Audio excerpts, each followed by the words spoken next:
안녕하십니까. 소오쿨 극장의 재미있고도 기이한 옛날 이야기 시간입니다. 옛날에 청백리로 소문난 퇴직 정승이 굶어 죽을 지경에 이르렀습니다.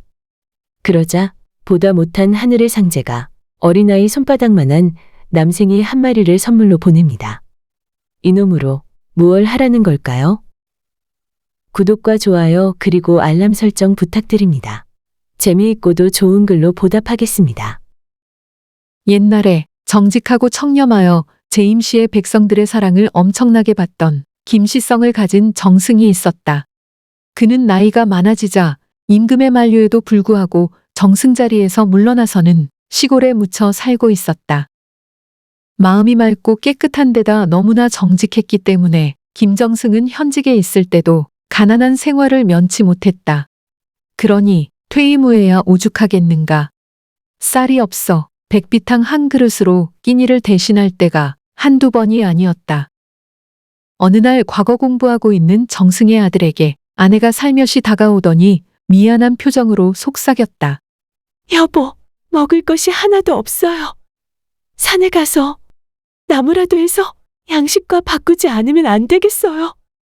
그녀는 집안에 쌀이 하나도 없는 것이 마치 자기의 죄인 것처럼 죄송한 얼굴을 하고 있었다.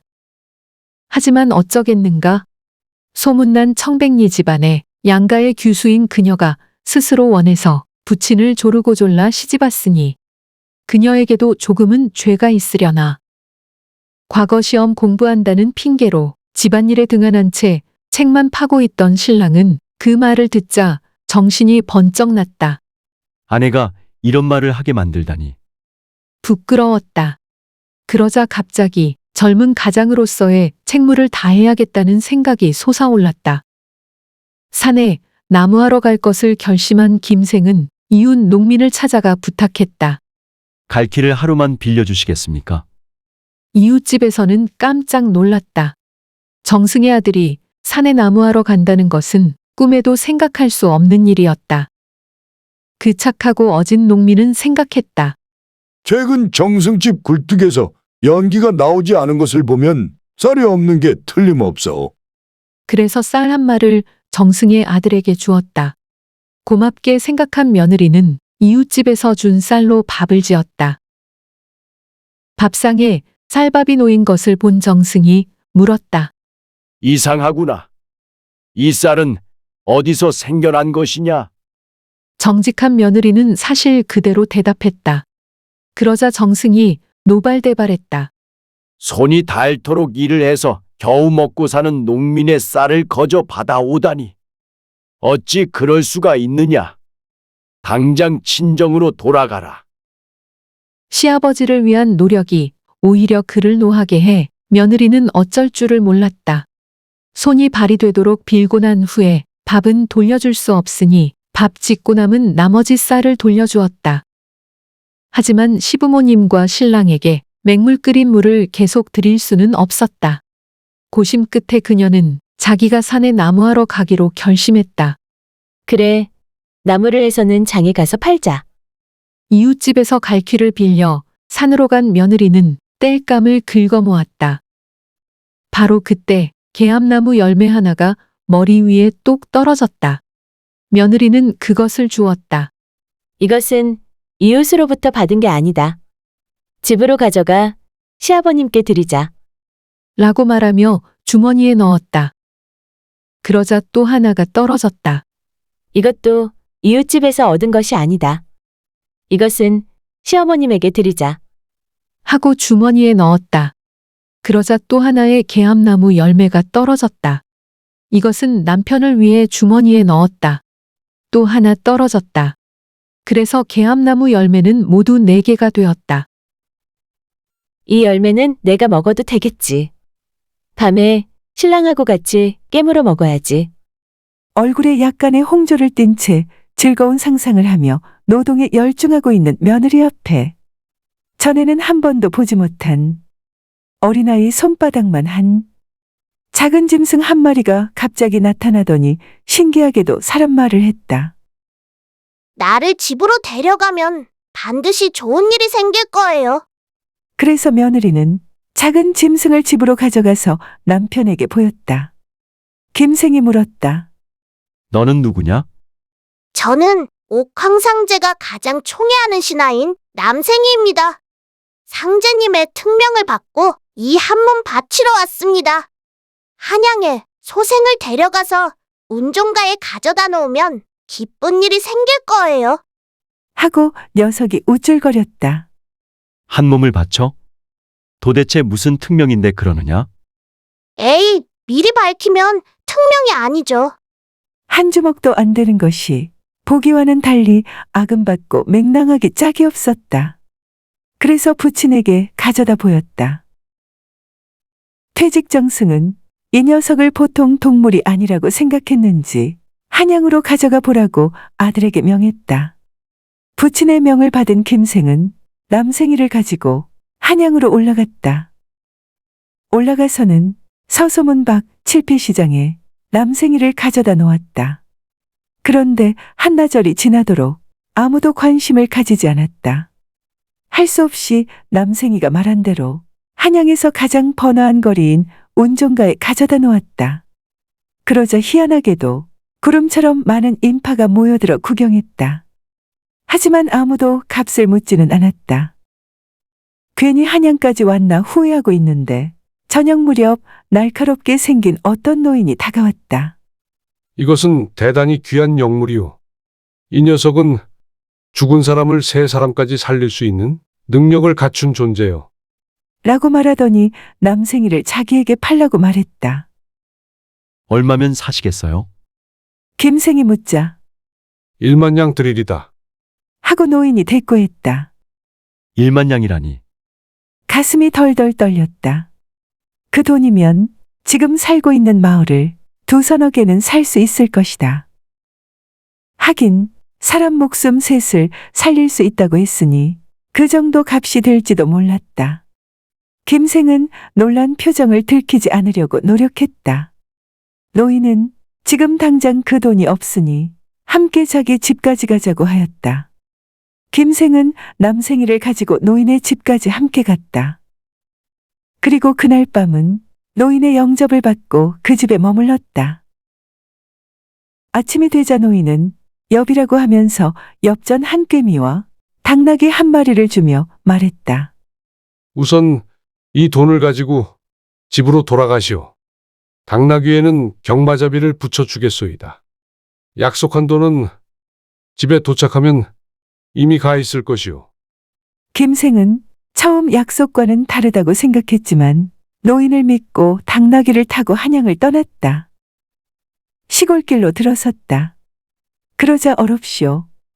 경마잡이가 당나귀에 올라타더니 웬 주문을 외우는 것이었다. 그러자 당나귀는 2 사람을 태우고 하늘을 날아 순식간에 시골집에 당도했다. 순간 김생은 깜짝 놀랐다. 이게 도대체 어찌 된 일인가? 와보니 이전 집은 모두 없어지고 새 집이 들어섰다. 집에 도착하자 경마잡이는 은자 1만 양이 든 괴나리 보찜을 내놓더니 김생의 부친에게 말했다. 평생 정직과 청렴으로 백성을 위해 일한 청백리가 굶어 죽도록 두어서는 안 된다는 것이 상제의 뜻입니다.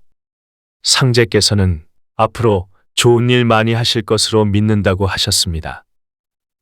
이렇게 해서 정승댁은 잠깐 사이에 부자가 되었다. 하지만 더 놀라운 일은 그 다음부터였다. 바로 그날부터 김생의 부친은 밤에도 대문을 걸어 잠그지 못하게 하였다. 사랑에 앉아서 방문객을 직접 맞이하기 시작했는데 집안에 든 사람이 누구라도 몰인정하게 대하는 법이 없었으며 누가 찾아와서 주뼛거리기라도 하면 그가 아쉬운 소리를 하기 전에 원하는 것보다 더 많이 퍼주었다. 특히 거지와 노비 8천에게는 아주 후하게 대했는데 소문은 금방 퍼졌다. 매일매일이 잔치집이었고 하루에 쌀 두어 가마니 밥하기가 예사였다. 아무리 퍼주어도 상제의 뒷배가 있어서 그랬는지 어쨌는지 살림을 그대로 유지했다.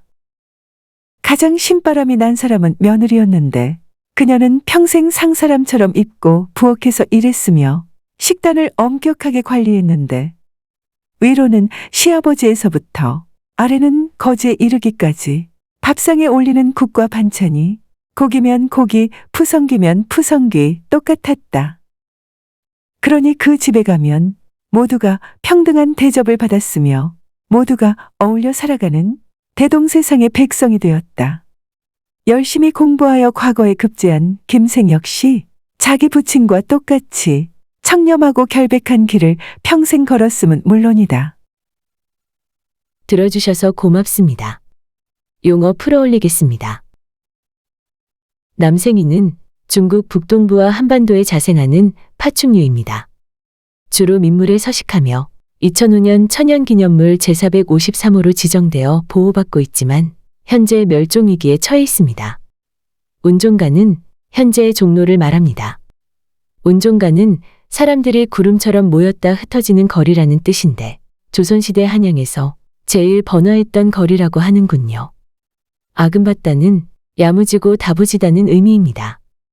영물은 신령스러운 물건이나 짐승입니다. 대동세상은 이상세계를 가리키는 유교교리입니다.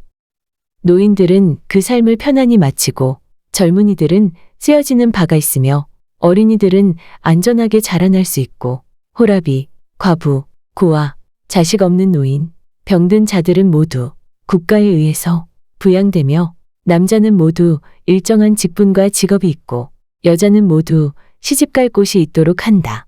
는 이론을 포함하여 다양한 이론을 전개합니다. 참고문헌 및 자료 출처 소개해 올리겠습니다. 최인학 교수와 엄용희 교수가 공편저한 책 옛날 이야기 꾸러미가 모본입니다.